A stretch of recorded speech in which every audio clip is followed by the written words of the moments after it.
शांति खोजना चाहता है। हर मनुष्य दुख से त्रस्त है और दुख से छुटकारा चाहता है।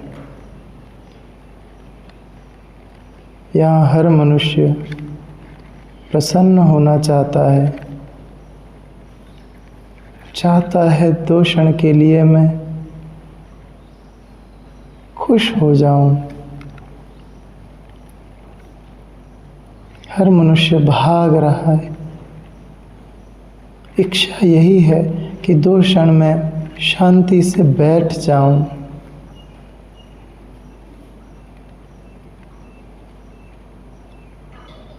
तुम जिस संसार में भाग रहे हो शांति की खोज में, शायद वहाँ दुख ही सत्य है,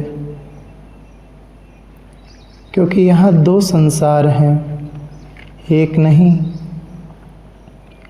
एक तो वो जो बाहर दिखता है,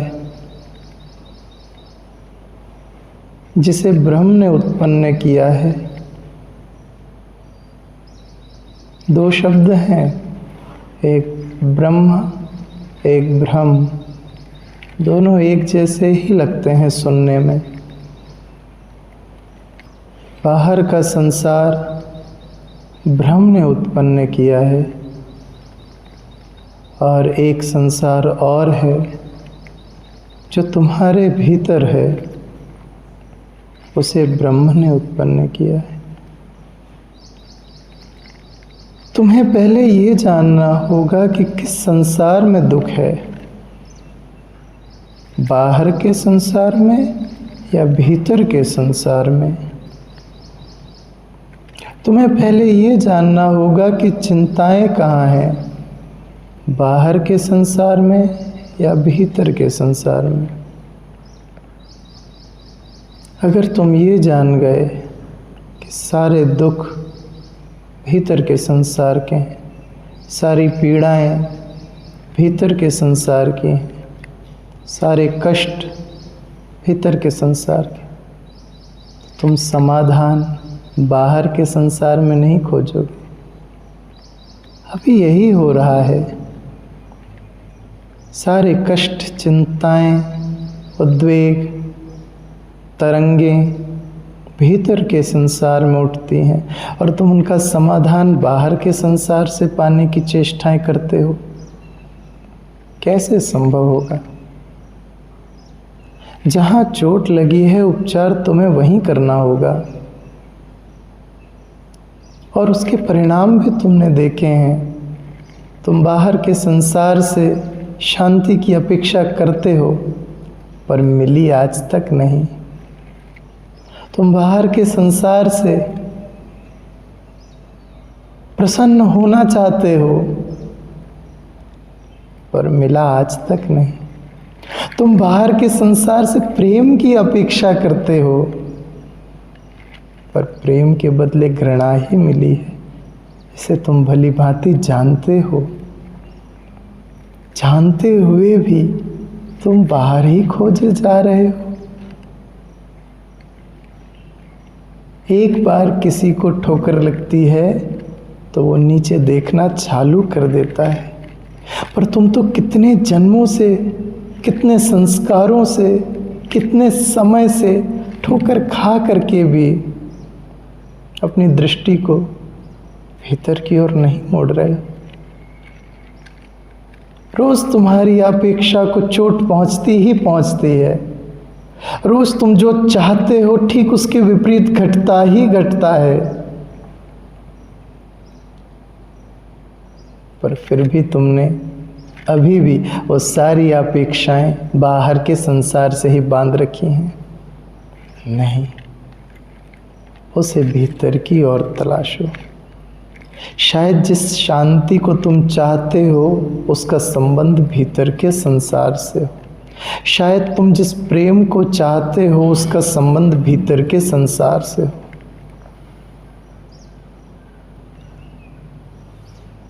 तुम्हें दिशा बदलनी पड़ेगी अपनी।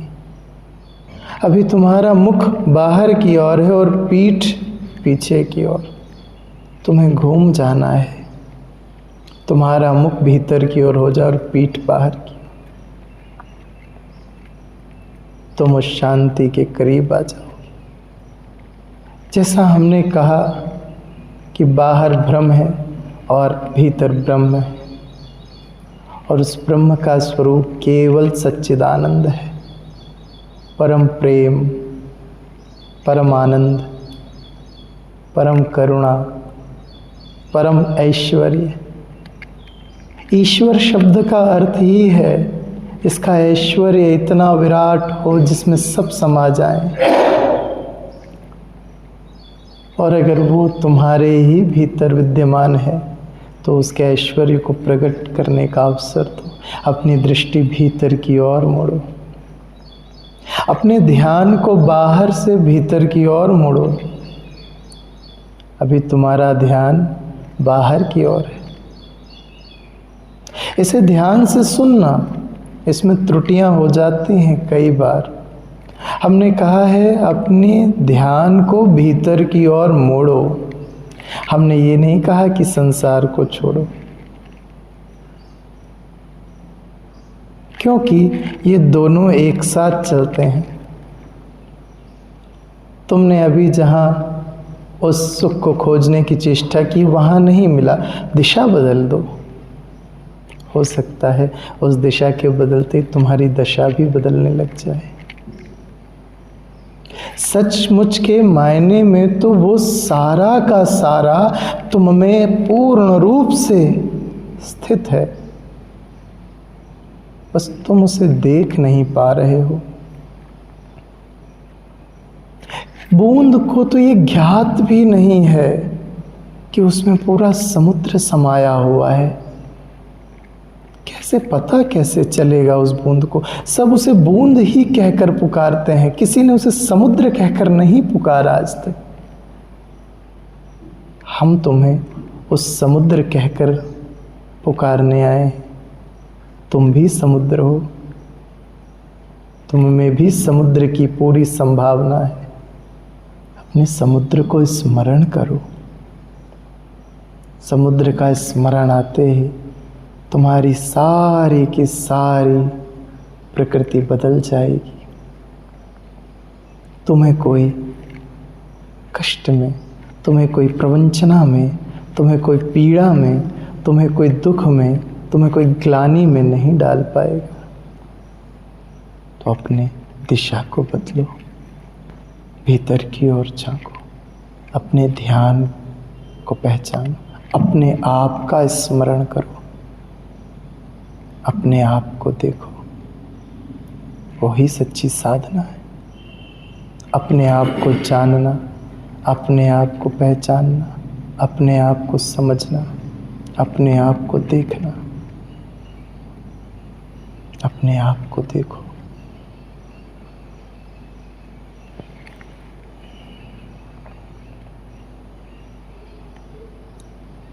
कुछ प्रश्न थे? मुझे मेरा एक प्रश्न है, इससे मेरे पढ़ने में आया कि बीज मंत्रों की संख्या 12। आपने मम का इस्तेमाल क्यों किया? बड़ा अच्छा प्रश्न है कि जब हम ध्यान कराते हैं तो मम का उच्चारण क्यों कराते हैं? क्योंकि ऐसे तो बीज मंत्रों की संख्या काफ़ी है। हमारे शरीर के बहुत सारे बहुत सूक्ष्म केंद्र हैं और उन सभी केंद्रों को इन बीज मंत्रों से जोड़ा गया है, उनको जागृत करने के लिए, उनको चैतन्य करने के लिए। सभी केंद्रों पर अलग अलग प्रकार से अभिव्यक्ति होती है हर बीज मंत्र की। तो ये जो मम है, इस मम का जब उच्चारण किया जाता है तो इसका सीधा सीधा प्रभाव आपके दोनों भौहों के बीच यानी दोनों आँखों के मध्य स्थल आज्ञा चक्र पर पड़ता है। इसका प्रभाव इसे कभी बहुत बारीकी से महसूस करना है। जब हम का उच्चारण करते हैं तो नाक के आगे से हिस्से से लेकर के हमारे ललाट के ऊपर के हिस्से तक का पूरा हिस्सा वाइब्रेंट हो जाता है। पूरी चेतना का वाइब्रेशन इस हिस्से पर आ जाता है और जैसे ही हमने उसका उच्चारण किया और उसने वहाँ पर प्रतिक्रिया की, वहाँ पर कुछ कमी महसूस हो जाती है। और ऊर्जा का गणित बहुत सीधा है कि जहाँ कमी होगी वो ऊर्जा सीधे वहाँ भागेगी। तो हम उस ऊर्जा को अकारण ही आज्ञा चक्र तक सहजता से ला करके खड़ा कर देना चाहते हैं। ऐसे ही ये जो ओम शब्द है, इसमें 3 छोटे छोटे अक्षर छिपे हुए हैं, आ, ओ और मा। आ, ओ, मा, इन 3 अक्षरों से मिलकर के ओम बनता है। वो जो आ उच्चारण है, आ, तो जब हम आ का उच्चारण करेंगे तो हमारे पीछे उसका खिंचाव होगा, उसका पूरा खिंचाव पीछे की ओर होगा, यानी जहाँ हम शिखा बांधते हैं सभी लोग। आ का उच्चारण पीछे प्रभाव करता है। ऊ का उच्चारण जो होता है वो आपके गले पर प्रभाव करता है। ऊ जब बोलते हैं तो ये दबता है, ऊ ना, आ पीछे, ऊ गले में। और माँ जो है वो उन दोनों के मध्य का तल है, यानी कि यहाँ पर आज्ञा चक्र में उसको स्थिर किया जाता है। तो इन तीनों अक्षरों को ओम में समा दिया गया है कि हमारे नीचे के तल से ऊपर के तल पर उठने में सहायता हो जाए। उस एक ओम से इन तीनों तलों की शुद्धि हो जाती है। लेकिन हमने ओम का चयन नहीं किया क्योंकि यहाँ एक खतरा रहता है।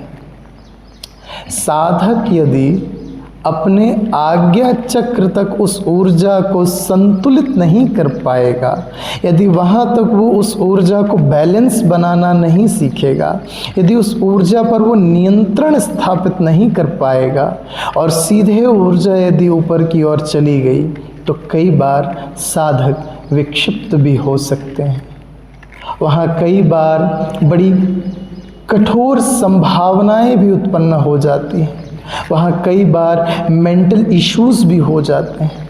इसीलिए हम माँ पर केंद्रित कर देते हैं उस साधक को, और माँ से वो जिस दिन उस ऊर्जा को इस तल पर संभालने की दशा में आ जाता है, यहाँ से फिर वो ऊर्जा स्वतः ही अपने आप धीरे धीरे ऊपर की ओर जाना प्रारंभ कर देती है। तो हम उस ऊर्जा को मूलाधार से यहाँ तक लाना चाहते हैं।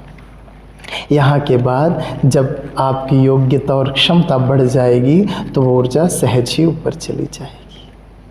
बहुत सहज सा गणित है ये, भीतर से संबंधित सारी बातें हैं जिनको धीरे धीरे अभ्यास के द्वारा जाना जाएगा। तो जब भी प्रयोग करना हो तो इस प्रयोग को कर कर देखना है कि जब हम आ बोलें तो आ का प्रभुत्व किस दिशा की ओर, बहुत धीरे से महसूस करना। जब हम आ बोलेंगे तो कहाँ खिंचाव महसूस हो रहा है, और जब हम ओ बोलेंगे तो कहाँ खिंचाव होता है, और जब हम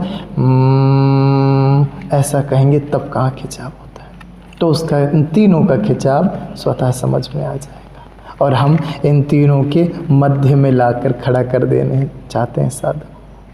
और वो मध्य में आते ही दोनों चीज़ों को, उस तरफ की चीज़ और इस तरफ की चीज़, दोनों को जान सकता है।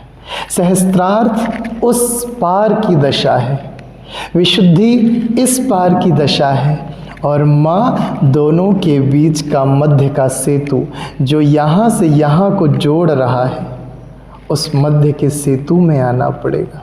उस मध्य से ही ऊपर जाया जा सकता है और पीछे आया जा सकता है। वो मध्य आपका नियंत्रण है, तो उस मध्य में लाना चाहते हैं। इसीलिए हम उसको संन्यास कहते हैं। जहाँ संसार भी रहे, विशुद्धि यानी संसार बचा है, सहस्त्रार्थ भी रहे, जहाँ परमात्मा का भी हमें पूर्णतः आभासितता होने लगी है, और हम उस परमात्मा और इस संसार दोनों के मध्य के इस सेतु में खड़े हैं। हम दोनों की तरफ देख पा रहे हैं और हम धीरे धीरे धीरे धीरे धीरे दोनों को साधते हुए ऊपर की ओर बढ़ते जा रहे हैं, ऊपर की ओर बढ़ते जा रहे हैं। तो अभी कल ही एक बच्चे ने हमसे जब बात चल रही थी उसकी, तो एक कुएं का उदाहरण दिया उसने। बड़ा प्यारा था वो उदाहरण कि जिससे कुआं होता है, कुआं ऊपर कुएं के बहुत सारा प्रकाश दिखता है, वो सहस्त्रार्थ है। कुएं के नीचे एकदम अंधकार दिखता है, वो नीचे के तले, और बीच में सीढ़ियाँ लगी हुई होती हैं। वो सीढ़ी हमारी मध्य की दशा है। हम नीचे से ऊपर की ओर आते हैं, धीरे धीरे धीरे धीरे धीरे धीरे धीरे उस प्रकाश की ओर आ रहे हैं। वो प्रकाश अंतिम गंतव्य है, लेकिन वो सीढ़ी मध्य की इकाई है। उस सीढ़ी से होकर जाना पड़ेगा, उस सीढ़ी को जानना पड़ेगा। उस बिना सीढ़ी के नीचे से ऊपर आ पाना असंभव है। ये माँ मध्यमा ही वो सीढ़ी है जो नीचे से ऊपर तक ले जाने में सहायता करता है। अगला प्रश्न। प्रश्न है, जैसे ध्यान में बैठे रहते हैं तो सलाइवा मुंह से पानी निकलना, ये सारी कैसे?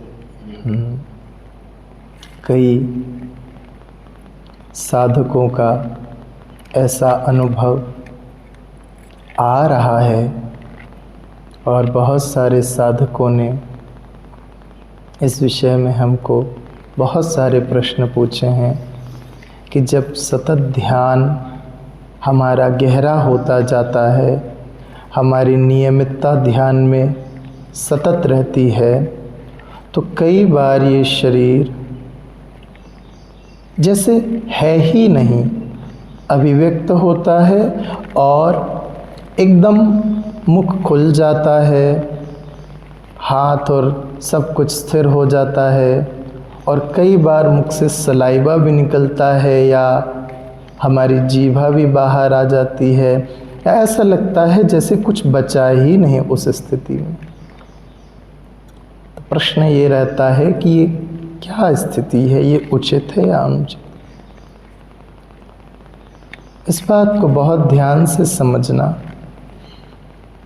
हम कहते हैं ध्यान ऊपर उठने की अवस्था है, ध्यान अपने निज के स्मरण की अवस्था है। निज का स्मरण करने के लिए अभी जहाँ हमारा स्मरण चल रहा है उससे ऊपर उठना पड़ेगा। अभी हमारा स्मरण कहाँ चल रहा है? इस शरीर में। अभी हमें इस शरीर की पूरी पूरी प्रतीति है कि मैं ये शरीर ही हूँ।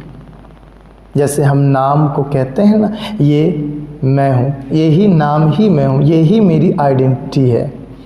लेकिन ध्यान में, गहरे ध्यान में, गुरु के सानिध्य के बाद ये सारी अभिव्यक्तियाँ जो झूठी तुमने पाल रखी हैं, गुरु उसे तोड़ता जाता है, तोड़ता जाता है।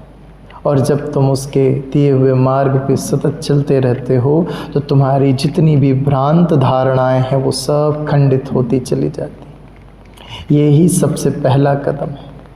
जब साधक पूर्ण विश्वास के साथ गहराई में जा कर के उस ध्यान में प्रवेश करने लगता है तो सबसे पहली जो उसके शरीर की मिथ्या धारणा है वो टूटती है।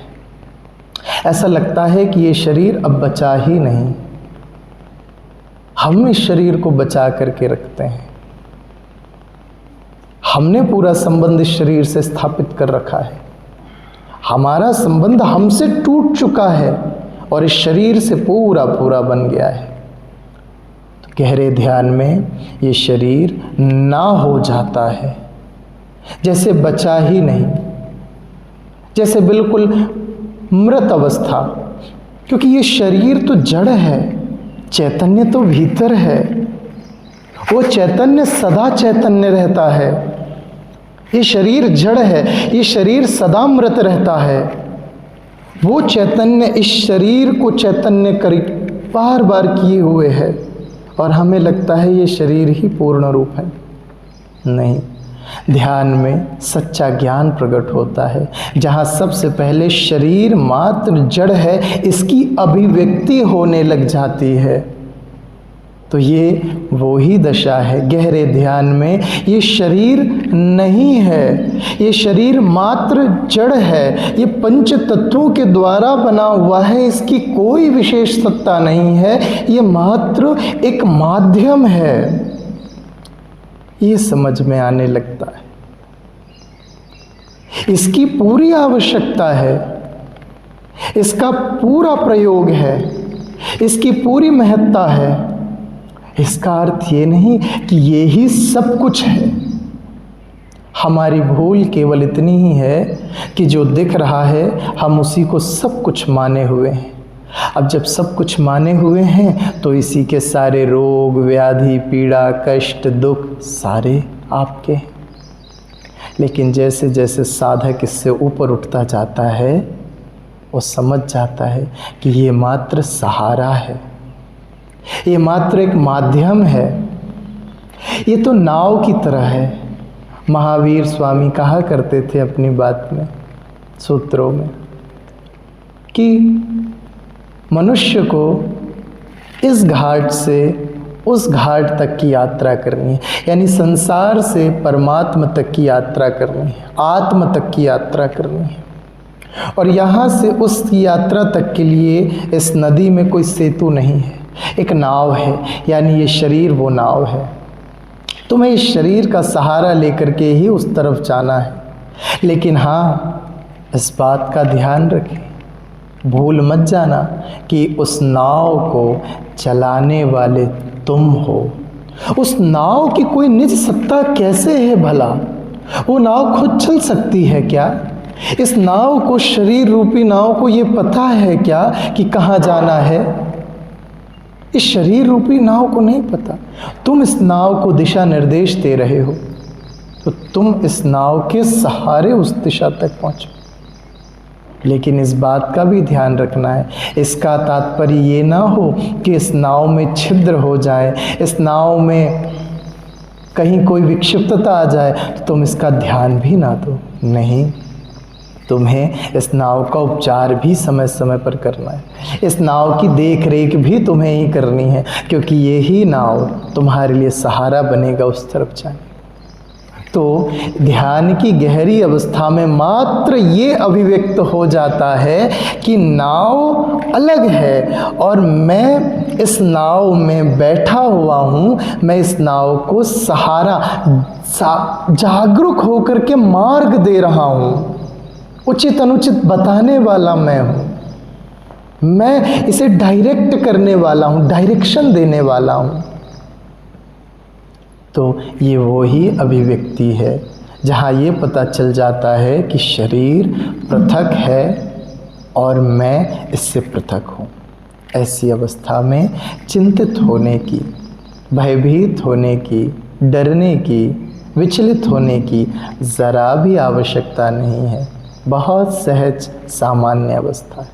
अभी पहले चरण में धीरे धीरे ये शरीर स्थिर होता है, दूसरे चरण में धीरे धीरे मन ठहरने लगता है, तीसरे चरण में अहंकार विलय हो जाता है और अंत में केवल तुम्हें तुम्हारा दर्शन होता है, तुम्हें तुम्हारी अभिव्यक्ति होती है, तुम्हें तुम्हारा स्मरण होता